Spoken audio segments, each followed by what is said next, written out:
दिनै मागोनि नैथि मंगलबार बर'नि गुदि धोरोम बाथौ धोरोमनि दिनैहाय गोथार बाथौ सान।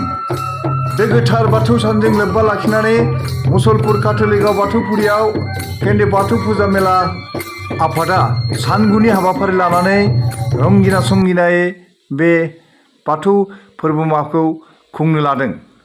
আজি আমাৰ বাথৌগুৰি 51 বছৰ হ'ল আৰু সেয়ে সকলো বাথৌ ৰাইজৰ সকলো মোক বিশ্বাস কৰিছোঁ আৰু লগতে আমাৰ ইয়াতে ডিচি মহাশয় আহিছে মন্দিৰ অপেনিং কৰিলে। ঠিক তেনেকৈ আমি সকলোৱে মিলিজুলি এইটো মোৰ নিজৰ কৃষ্ণ জিলা সমষ্টিৰ আণ্ডাৰতে আছে, সমষ্টিতে আছে। তাৰ কাৰণে সমূহ গাঁৱৰ ৰাইজৰ ল'ৰা ছোৱালী গোটাগুটি আদি কৰি সকলোকে বিশ্বাস কৰিছোঁ আৰু লগতে এই যে পূজাস্থলীটো বস্তু সকলো ৰাইজক আহ্বান জনাইছোঁ যেন সকলোৱে আহক, নিজৰ আনন্দ উপভোগ কৰক, খুব শান্তিৰে যেন আমাৰ এই পূজাস্থলীতে চলি যায়, বাথৌ পূজা যে চলি যায় তাৰ সকলো কামনা কৰিছোঁ। লগতে এই বাথৌপুৰা এৰিয়াত যেন কোনো ব্যক্তি আহি তাতে কোনো গণ্ডগোল লগাব নোৱাৰে, কোনো ড্ৰাগছ আদি খাই পেলাই ইয়াতে গণ্ডগোল কৰিব নোৱাৰে, নিচাযুক্ত বস্তু খাই যেন কোনো গণ্ডগোল নকৰে তাৰ কাৰণে সকলোকে মই আহ্বান জনাইছোঁ যে পবিত্ৰ স্থানত পবিত্ৰ হিচাপে আহি পেলাই নিজৰ উৎসাহেৰে ভগৱানক দৰ্শন কৰক, দৰ্শন কৰি নিজৰ আগন্তুক কি কৰিব বিচাৰিছে মনৰ কামনা পূৰ্ণ কৰিবৰ কাৰণে আশীৰ্বাদ লওক আৰু এই আশীৰ্বাদ তেতিয়াহ'লে নিজৰ আনন্দ উপভোগ কৰি যেন ইয়াৰ পৰা যাব পাৰে। আজি মুছলপুৰত আমি বাথৌ বৰগৰি হাইস্কুলত আমি আয়োজিত কৰা এইটো সঁচা এটা বৰ পবিত্ৰ অনুষ্ঠান, প্ৰত্যেক বছৰে যে কৰে। আজি ময়ো আহিছোঁ এই জিলাখনৰ হিচাপে তাৰ কাৰণে মই সঁচাকৈ নিজকে নিজে ভাগ্যৱান বুলি কৰিছোঁ। কেলৈ এনেকুৱা এটা মহান উৎসৱত আপোনাৰ ইয়াত সমাপিত হ'ব পোৱাইও ডাঙৰ এটা ভাগ্যৰ কথা আৰু খুব সুন্দৰ পৰিৱেশ এটা। ভগৱানে আমাৰ মংগল কামনা কৰিছোঁ, চবৰে ভাল হওক আৰু তেখেত ভগৱানৰ আশীৰ্বাদ লৈ বাক্সা জিলাৰ যে উন্নতি কাম যেন আমি আৰু বাক্সা জিলাখন আগবঢ়াই নিব পাৰোঁ সেইখিনিকে কৈ আৰু চবকে মোৰ আন্তৰিক শুভেচ্ছা আৰু অভিনন্দন জ্ঞাপন কৰিছোঁ। নমস্কাৰ।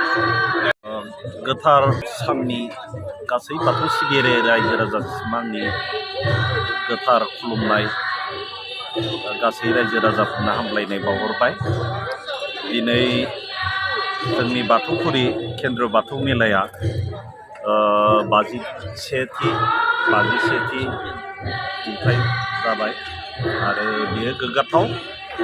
बे ओनसोलाव जोंनि गोजामसिन बाथौ फुजा खुंथाय हिसाबै बेयो रायजोजों मिथिजानाय आरो जाय बिथांमोना बे बाथौ सिबिबोदोंमोन बा बे बाथौखौ खुंफुंबोदोंमोन बिथांमोनखौ साबायखर होनांगोन। एफा बोसोर सिगांनिफ्रायनो बिथांमोना नैबे बाथौफुरियाव बे बाथौ केन्द्रीय बाथौ फुजाखौ फालिबोबाय आरो बे जोंनि ओनसोल नाङैनो गासै बर' रायजो राजानि गेजेराव मोनसे खौसेथि, गोजोन आरो बाथौ धोरोमखौ जौगानायाव माने जोबोरैनो हेफाजाब होगोन आरो जोंनि रायजो राजाफ्रा नांथाबनानै दोङो आरो बयबो गोरों गोरा बयबो जयैनो नाजानायाव जाहाथे बाथौ धोरोमा इयुनाव गोख्रों बा गोजोर जायो बेखौनो आं आफा आनान गसाइनियाव आर'ज गाबो। बे समाव जोंनि केन्द्रीय बाथौ फुजा मेला आफादनि गायसनगिरि गाहाय नेहाथारि मानगोनां मुस्रि खगेन लाहारिखौ नुनो मोन्दों आरो बिथाङा जोंनि केन्द्रीय बाथौ फुजा मेला आफादनि नैबे फोरबोमाखौ गाहामै गाहाम जाफुंलांनायखौ मिजिं खालामदों।